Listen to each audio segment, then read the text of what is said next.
Over the course of the last 2 months, I've been trying to elevate my self-care routine when it comes to my hair, my skin, my body, and it still isn't like the ultimate routine. I feel like there's still some other things I'd want to look into. These are the things that I've tried to make staple habits to make them long-term, and even if I didn't do them every single day, I was doing them at least 2 to 3 times a week. Obviously, there's days when something comes up or you're just not feeling it, or when you're in a slump. I'm gonna hop into the shower right now, but before I do that, I want to show you guys the things I'm gonna use inside the shower. And once I get out and back in my room, I'm gonna do something totally different. I don't want to flip these upside down because then all the product is gonna go to the other end and I'm running out. They're the Redken 11% shampoo and conditioner, which is specifically for my blonde hair. Let me just do this really quick. I've seen on TikTok girls with brown hair that have used the same products, but the hairstylist that did my hair told me that that was good for my blonde hair. So to lather all the shampoo into my hair and stimulate my hair follicle, I use this scrub. You can also use this while you're oiling your hair. You just rub it everywhere. Dry brush exfoliation. It's good for blood circulation and makes your skin feel really smooth. Whenever I feel like I haven't done anything throughout the day, I do this and it feels so good because it's getting the blood moving in your system. I'll do it regardless, but it just feels better when you've done nothing all day. After I do my shampoo, I get as much water out of my hair. Rub this all over my hands until it's a very white paste, and then I rub it all over my hair, let it sit for 5 minutes, and then I condition. I don't think you're supposed to condition after, but I feel like it kind of seals the deal. I don't think there's a point in that according to what I've read, but I do it anyways. I then do not wash off any of the products. The only thing I washed off was the shampoo, because if I wash off the conditioner, I'm technically washing this off, and it isn't supposed to be washed off. Literally, when I was buying it at the store, the cashier told me that it's really good. She tried it herself, and in the span of a few weeks that it was already showing results. I've only heard nothing but really good reviews. I'm not going to be shaving, but my sister does have some products that I sometimes use because the shave oil and smoothing mist combo native deodorant. It's a little slippery, slimy. If you're gonna sweat, I wouldn't recommend it as your only deodorant because this one is mostly just so that it can smell good. If you become sweaty, it kind of starts to drip off and it's not a satisfying feel on your skin. Tree Hut Vanilla Shea Sugar Body Scrub. Really good to get all that dead skin off of you. And yeah, without further ado, let's get started. Those were the products I'm going to be using in the restroom, in the shower. I'm going to show you guys a different set of products that I use when I'm out of the shower.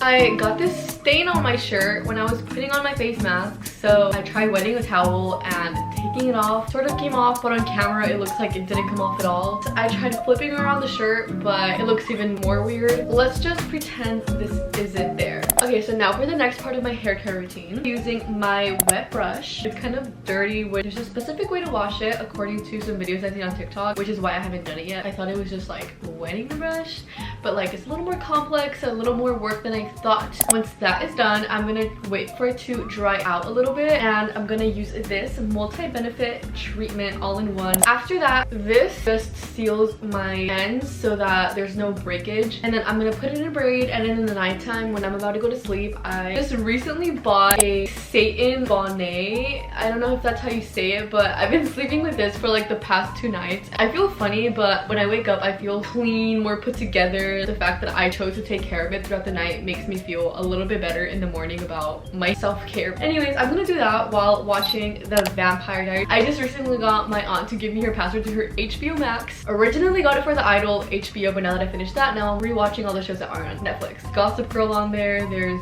Pretty Little Liars. They're all the OG shows. Used to be on Netflix and for some reason aren't anymore. But anyways, let's do this.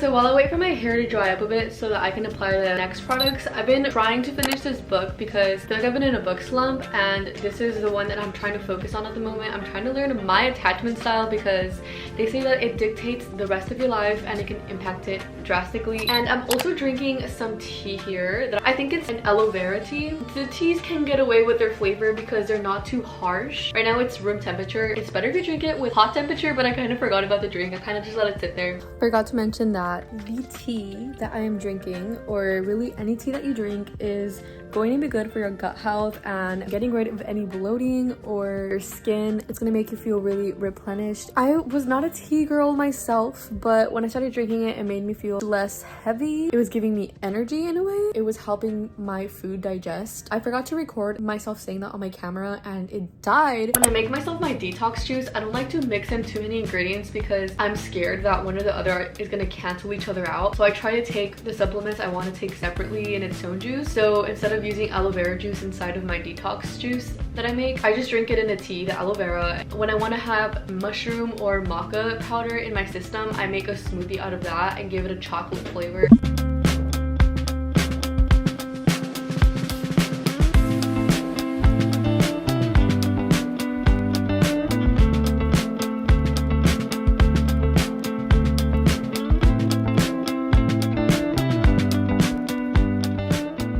Now that it's a little more dry, I'm going to be spraying multi-benefit treatment into my hair. You guys should totally let me know in the comments if you think that I should dye my hair back to brown. The next time that I go get my hair done, I'm going to be dyeing it, and I don't know if I want to go more blonde or go back to my natural color, which would be brown. I'm going to let this dry a little bit also before going in with oiling my hair from the ends, because the oil on my ends isn't going to absorb properly if I put it on wet hair.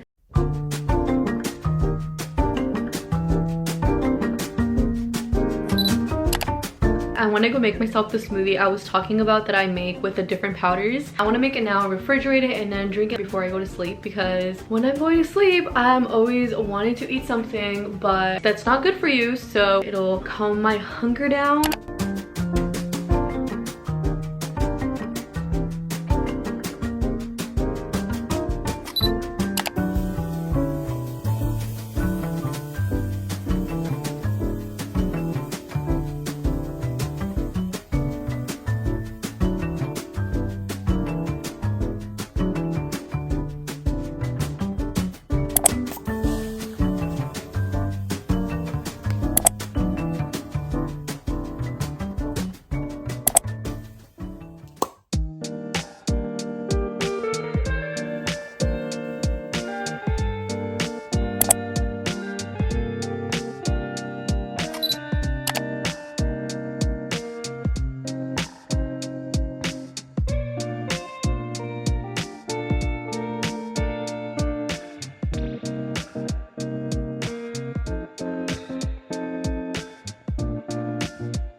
You probably are thinking, we need this, you don't need to tell us this. Well, maybe you're not doing it enough. We all have the common necessity of having 90 ounces of water in our system. This has 24 ounces, and I can see a big difference compared to when I drink 2 of these to when I drink 4. So if you're drinking like 2 to 4 water bottles, which is 10 ounces each, that's barely half of what you're supposed to be consuming. It has its pros and cons, one of the cons being you needing to go to the restroom a lot, but I'd rather have that downside than have bad skin, low energy, feeling depleted just because I'm not hydrated. If you need to buy those gallons of water so that you can motivate yourself, do that if you need to. If you don't romanticize it, the chances of you doing it are going to be lower versus if you do romanticize it. So it's a vibe for me. It literally makes your skin feel more plump, more radiant, more luscious, more vibrant. If you don't drink enough water, it's literally gonna make your skin look like it's all like smushed, and we don't want that.